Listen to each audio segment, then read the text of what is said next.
अस्सलाम वालेकुम दोस्तों, ईंदड़ क़िस्त में तकरार ड्रामे जी नेक्स्ट एपिसोड जेका क़िस्त अचण वारी आहे, इन में तव्हां ॾिसंदो त हाणे मीर जेको आहे उहो बख़्त सां हालत कंदो ऐं जेको आहे कुटको त अहिड़ो ॾियण वारो अथसि जेको तव्हां ॾिठो पियो प्रोमो में बि ॾिठो हूंदो त मीर इन खे भलो सटको ॾिनो। लेकिन हाणे जेका क़िस्त ईंदी इन में मीर इन सां हालत कंदो बख़्त सां।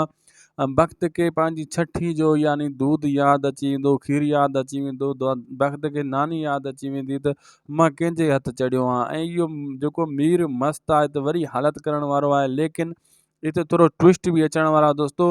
नवाब खान जे माण्हुनि ताईं जेको थोरो घणो शक पइजी वेंदो मीर किथे आहे त वक़्तु किथे आहे। ऐं नवाब खान भावल खे बि भड़काईंदो हाणे दोस्तो इन क़िस्त में त जेको आहे अहिड़े कम सां जेको आहे कमु कयो अथई ऐं मीर जेको आहे वक़्त खे हिन जाइ ते क़ैद कयो अथई। ऐं ॿी ॻाल्हि त जेको आहे अचण वारी क़िस्त में दोस्तो हाणे पुलिस बि ॿाहिरियां लाइ थी सघे थो त मीर पकड़ियो बि वञे। लेकिन मीर पकड़ण खां पहिरियों, क़ैद थियण खां पहिरियों को अहिड़ो कमु कयो वेंदो वक़्त जे लाइ ऐं नवाब जे लाइ ऐं भावल जे लाइ त उहो यादि कंदा। ऐं मीर जेको आहे दोस्तो बख़्शल सां गॾिजी घणो कुझु करे ऐं पोइ मूसा वारनि सां ॻाल्हाइण जी कोशिशि कंदो। मूसा ऐं दरिया ख़ान नए ठिकाणे ते हूंदा आहिनि ऐं इंतज़ारु करे रहिया हूंदा आहिनि त मीर हिते पुॼे वक़्त सां गॾु ऐं बख़्शल बि अचे त असां राब्तो करे त ॻाल्हायूं। लेकिन उहो इंतज़ार में ई वेठा हूंदा ऐं जेको आहे मीर पंहिंजी कार्रवाई में ई लॻो पियो हूंदो दोस्तो। ऐं अचण वारियूं क़िस्तां आहिनि जेकियूं इन्हनि में जेकियूं बि अपडेटूं असां तव्हांखे ॾींदा वेंदा आहियूं तव्हांजी कम जी हूंदियूं आहिनि। हाणे जेको दोस्तो